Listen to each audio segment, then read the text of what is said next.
am Alejandro Mesonero Romanos and I am Design Director at Dacia. The Bigster Concept is a very important milestone for Dacia. It epitomizes the evolution of our brand values, always essential, accessible, but now with a touch of coolness and an outdoor spirit. The design of the Bigster Concept is straightforward. It is simple, it is direct, and above all, it is easy to understand. It has been designed around a few lines, in the right place and precisely defined.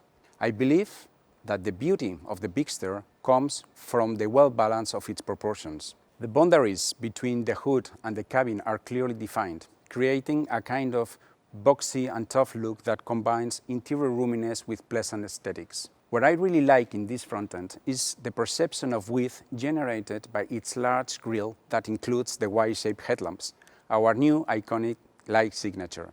You know, with this car, we have broken a few rules. For example, you won't find any chrome or aluminum painted parts, not outside, not inside of the car. We have replaced them by recycled and unpainted materials with a specific and attractive look. It gives our design a modern and cool touch.